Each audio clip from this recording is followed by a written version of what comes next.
Fala galera, sejam todos bem-vindos a mais um vídeo do canal. Nesse vídeo aqui a gente vai prosseguir as nossas aulas de lógica de programação. Como você viu aí no título, essa aula é sobre condicionais. E a próxima aula, que você ainda não viu no título porque o vídeo ainda não está aí, obviamente, ela é sobre repetições. Essas duas aulas não são difíceis, mas elas são importantíssimas, porque o que a gente vai ver nessa aula, a gente vai usar sem nenhum pudor até o final do curso. Então, se até agora você negligenciou, falou, esse assunto aqui eu não entendi, mas beleza, dá pra passar, ok, mas esse aqui, essas duas aulas, essa é a próxima, é importante que você entenda ela na íntegra. Então vamos começar essa aula apresentando um problema.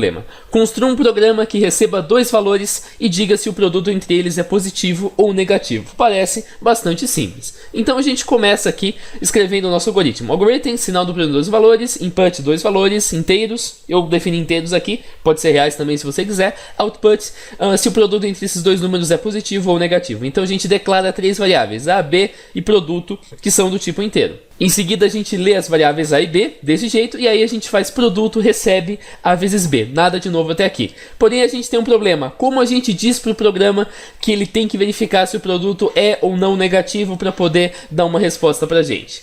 Então vamos voltar à técnica de refinamento sucessivo e escrever esse programa numa linguagem menos formal, não algorítmica. O primeiro passo seria, como a gente já fez, receber os valores A e B. Em seguida, realiza o produto igual a vezes B, e aí ele faz a seguinte estrutura. Se o produto for maior ou igual a zero, informa que o resultado é positivo. Se não, informa que o resultado é negativo. Eu assumi aqui que zero pode ser considerado como número positivo na hora de dar a resposta para simplificar o problema mesmo.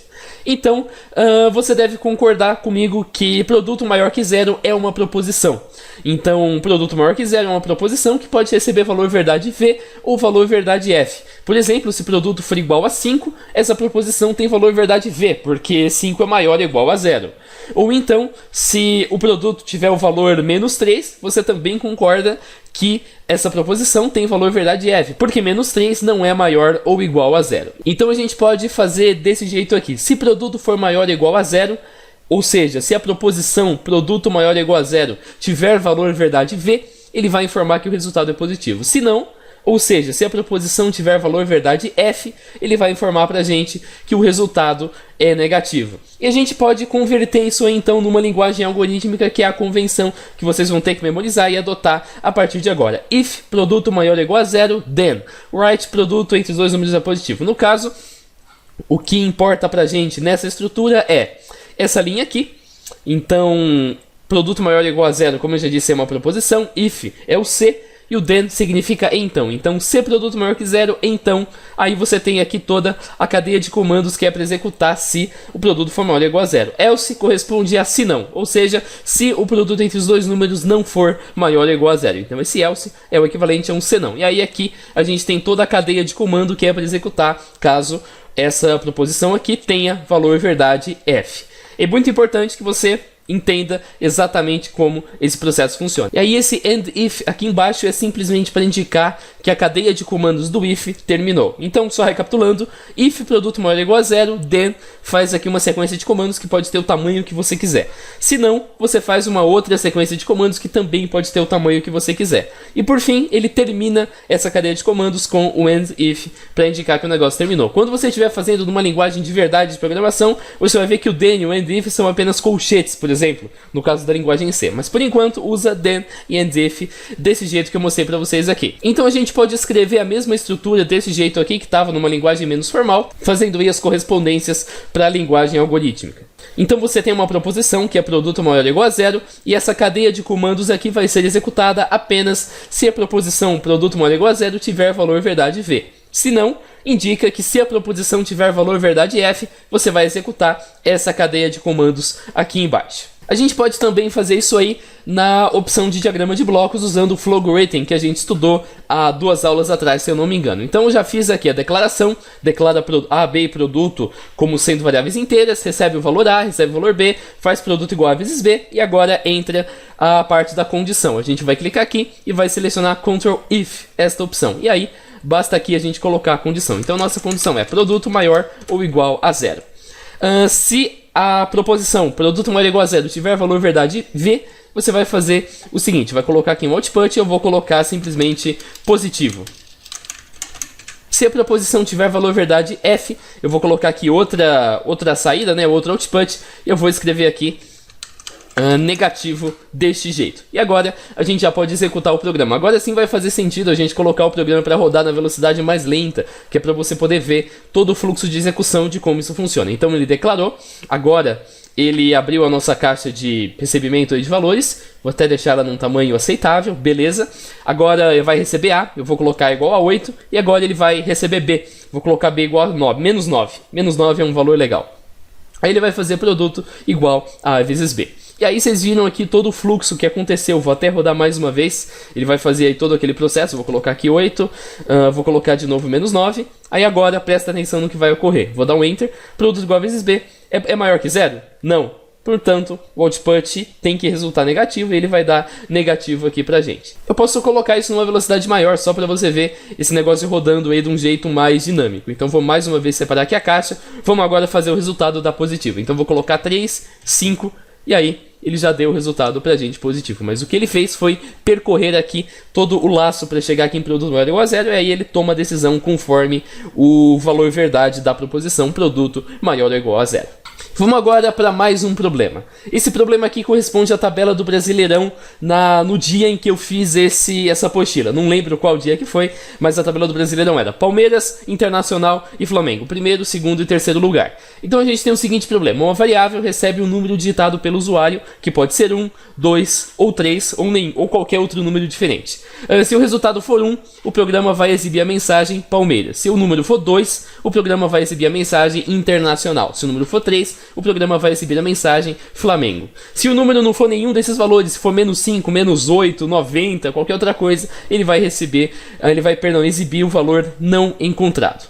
Como então que a gente faria esse programa com o que a gente tem até agora? Eu vou mais uma vez aqui abrir o Flowalgorithm com outro caso que eu fiz, tabela Brasileirão, esse aqui, e eu vou mostrar para vocês uma possibilidade de implementação que envolve vários comandos if alinhados. Então ele começa assim, primeiro declara uma variável chamada menu, recebe a variável chamada menu, e aí ele vai verificar se menu for igual a 1, se essa expressão tiver valor verdade true, ele vai retornar pra gente Palmeiras. Se não tiver valor verdade true, então se tiver valor verdade F, ele vai verificar se o menu é igual a 2. Se o menu for igual a 2, ele vai retornar Internacional. Se não, ele vai verificar se o menu é igual a 3. Se o menu for igual a 3, ele vai retornar Flamengo. Se não, ele vai retornar não encontrado deste jeito aqui. Eu vou dar um play em velocidade média para você ver. Vou colocar em velocidade baixa mesmo, para você ver como isso funciona. Então ele declarou a variável menu. Aqui ele vai pedir pra gente um valor para essa variável menu. Eu vou tentar deixar essa caixa o menor possível. Aí, beleza. E agora, vamos colocar, por exemplo, o valor 90, para você ver o que vai acontecer. Vou dar um Enter, ele vai ver se o menu é igual a 1, vai ver se o menu é igual a 2, vai ver se o menu é igual a 3, não é nenhum deles, aí ele vai dar não encontrado. Se eu rodar aqui o código mais uma vez, dessa vez vamos colocar um valor verdade que existe, vamos colocar 2, dá um Enter, ele vai verificar se é igual a 1, vai verificar se é igual a 2, viu o que é, vai retornar o output internacional e depois vai dar um end. Esse código aqui pode ser reescrito em linguagem algorítmica dessa forma. Se menu é igual a 1, escreva Palmeiras. Se não, verifique se menu é igual a 2. Se menu for igual a 2, escreva Internacional. Se não, se menu for igual a 3, escreva Flamengo. Se não, escreva não encontrado. E aí você vai terminar 3 ifs aqui, end if, end if, end if, e depois você termina o algoritmo. Isso funciona, claro, não tem nenhum problema, vocês viram isso executando, mas você concorda que se a gente estivesse lidando com a tabela inteira do Brasileirão, 20 times, esse negócio ia ficar um caos. Porque você só no final ia ter 20 end ifs ali terminando tudo que acontece. O código, claro, ia ficar do tamanho de uma folha A3. Você ia ter que escrever um negócio numa folha A3 deitada para a coisa fazer sentido. Porque você ia ter um monte de end if, você ia ter que dar uma tabulação em cada end if, e o negócio ia ficando enorme. E, cara, ia ficar um caos, não ia rolar. Isso, sei lá, não funcionaria, você deve perceber por quê. A gente pode substituir essa possibilidade usando várias estruturas else if deste jeito aqui. Então todo o código começa da mesma forma que vocês já conhecem, e aí ele vai verificar se o menu é igual a 1. Se essa proposição tiver valor verdade V, ele vai falar Palmeiras. Depois ele vai verificar se o menu é igual a 2, sem ter que fazer todo aquele encadeamento de um comando if dentro de outro. E a gente vai fazer isso com o comando else if deste jeito aqui. Se o menu for igual a 2, ele vai dizer Internacional. Se o menu for igual a 3, ele vai dizer Flamengo. E se nenhuma das proposições anteriores tiverem valor verdade V, ele vai dizer não encontrado. Nesse caso aqui nós temos condições que são mutuamente exclusivas. Então se o menu é igual a 2, ele não vai ser igual a 1 e também não vai ser igual a 3. Agora, se a gente está lidando com condições que não são mutuamente exclusivas, por exemplo, se o número é múltiplo de 6, de 2 ou de 3, não dá para você fazer desse jeito aí. Você vai entender isso daqui um pouquinho. Vamos prosseguir então uma outra estrutura que dá para você usar caso você deseje. Aqui a gente viu a estrutura else if, isso é outra estrutura que a gente também vai usar no decorrer do curso, então é bom que você compreenda aí exatamente como ela funciona. Não vou repetir para o negócio não ficar prolixo. Apenas um último detalhe, essa estrutura só tem um único end if, que é o final desse caso aqui. E vale lembrar também que ele vai executar essas coisas na ordem. Então primeiro ele vai ver se menu é igual a 1, depois se menu é igual a 2, depois se menu é igual a 3 e assim por diante. Outra coisa que você também pode usar, que é praticamente a mesma coisa, é a estrutura switch. A estrutura switch não está presente em toda a linguagem de programação, então não é sempre que você vai conseguir usar ela dependendo de onde você está implementando. Mas o que a switch faz é, você vai ler aqui a variável menu e aí ele vai pegar a variável menu. E ele vai comparar se a variável menu é igual a 1, se a variável menu é igual a 2, se a variável menu é igual a 3, ou se a variável menu não é igual a nenhum, nem 2 e nem 3. Cada caso, no caso 1, variável 2, variável 3, a gente chama de case. Então case 1 do o seguinte, ou seja, se a variável menu for igual a 1, do esse processo aqui, write Palmeiras. E aí ele termina um case, end case. Mesma coisa, case 2, do write internacional. Depois case, eu falei 1 e 2, mas foi força do hábito. Seria case 1 mesmo, porque a gente está falando do menu igual a 1. Ou então case 3 do write Flamengo. Deixa eu pegar aqui a caneta mais uma vez, cada trecho aqui do código corresponde a uma rotina de execução que ele tem que fazer em cada caso, e como você já deve saber, essa rotina pode ter o tamanho que você quiser. Você pode colocar todo um código aí dentro que não vai ter problema nenhum. Outros detalhes aqui importantes dessa sintaxe, que é mais formalismo, switch, menu off. Então aqui menu corresponde à variável que você está comparando, se ela é igual a 1, se ela é igual a 2, se ela é igual a 3, ou se ela não é igual a nada. Ao final de cada case, você sempre vai ter que colocar um end case, como vocês estão vendo aqui, isso é obrigatório. E depois esse authorize corresponde a uma opção em que a variável menu não seja igual a nenhuma das outras variáveis que estão elencadas aqui. Aí nesse caso você coloca authorize do write todo o código que você quer, não necessariamente o write, já falei, pode ser o tamanho que você quiser, e aí você tem que terminar com end authorize, do mesmo jeito que você colocaria um end case ali em cima. Depois terminou o switch, coloca aqui um end switch. Qual que é a vantagem em relação à estrutura else if? Basicamente você deixa o código mais organizado. Você não tem que escrever a condição menu igual a 1, menu igual a 2, menu igual a 3. Ele já faz caso 1, caso 2, caso 3. Isso aí já coloca implicitamente a proposição menu igual a 1, menu igual a 2 ou menu igual a 3. Por outro lado, essa é a única proposição que o switch coloca implicitamente. Então se você tiver que verificar uma outra condição, por exemplo, menu maior ou igual a 2, você já não vai conseguir usar switch e você vai ter que ser obrigado a utilizar uma estrutura else if. Então usa a estrutura switch sempre que a proposição que você comparar envolver apenas uma questão de igualdade. Aí é tranquilo para você fazer desse jeito aqui. Se não, não vai dar certo você usar switch, você vai ter que usar a estrutura else if. Vamos agora falar de condições que não são mutuamente exclusivas, que foi o que eu citei aí no meio da aula, você talvez tenha pegado. Considere o seguinte problema: faça um programa que informe se o número é múltiplo de 2, de 3 ou de ambos. Imagina que um estudante desavisado faça esse programa aí. A minha pergunta que eu dou para você é: esse negócio vai funcionar ou vai dar algum tipo de erro? Vamos fazer aí um breve teste mental para ver o que acontece. Então imagina que o usuário insere o número 4.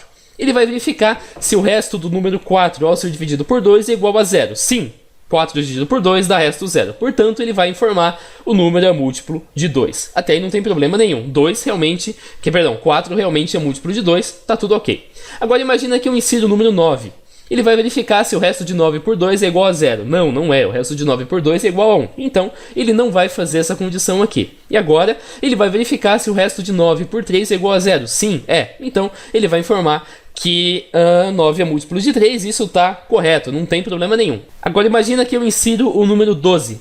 Ele vai verificar se o resto de 12 ao ser dividido por 2 é igual a 0. E sim, o resto é igual a 0. Ele vai informar simplesmente que 12 é múltiplo de 2 e vai terminar o código aí. Porque ele já deu isso aqui, aí ele já vai sair do código, já vai dar um end if assim que uma das condições forem satisfeitas. Mas 12 é múltiplo de 3 e também é múltiplo de 6. Então a gente tem um problema, porque nós estamos pegando um número e simplesmente adotando que ele corresponde a essa condição e desprezando a possibilidade que ele também pode corresponder a essas duas condições. Por quê?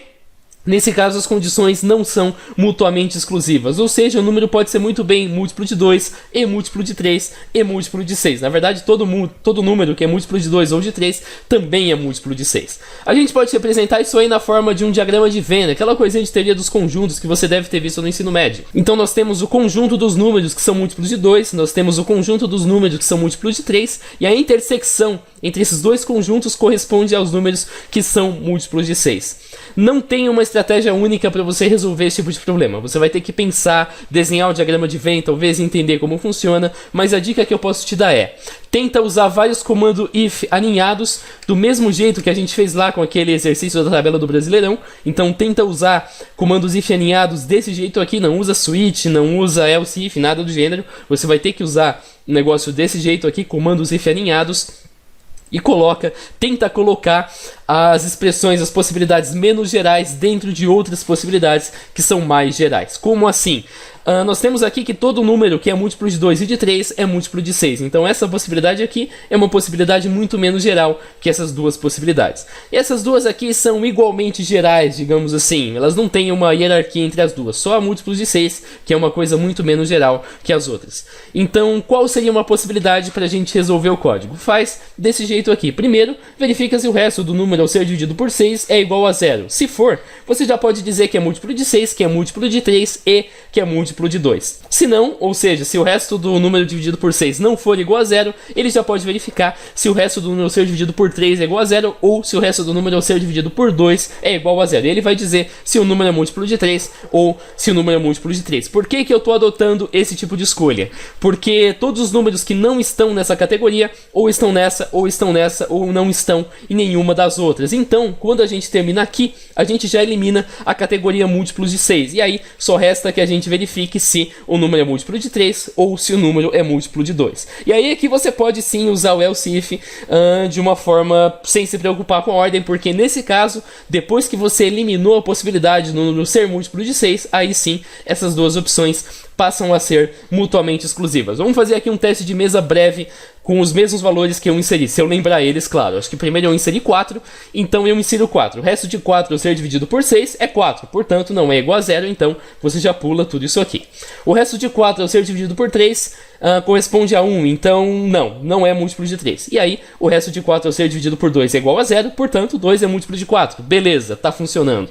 Depois eu acho que eu inseri o valor 9 naquele teste de mesa que a gente fez. Vamos fazer de novo. Resto de 9 ao ser dividido por 6 é 3, portanto não é múltiplo de 6. Resto de 9 ao ser dividido por 3 é 0, portanto, legal, 9 é múltiplo de 3 e você já pode informar que é múltiplo de 3. E aí você já satisfez essa execução e aí você encerra o laço if. E agora nós estamos inserindo o número 12. 12 é múltiplo de 6. 12 dividido por 6 dá resto 0. E aí você já informa que o número é múltiplo de 6, que o número é múltiplo de 3 e que o número é múltiplo de 2. Então esse foi o vídeo, galera. Espero que vocês tenham curtido. Tentem entender a aula inteira. Se você não entendeu alguma coisa, pergunta lá no Reddit. Tenta mandar pergunta pra mim lá no próprio Reddit ou pra alguém que te responda. Pesquisa, tenta entender, porque, cara, essa aula é muito importante. Valeu por você que assistiu. Em breve a gente se vê. Falou!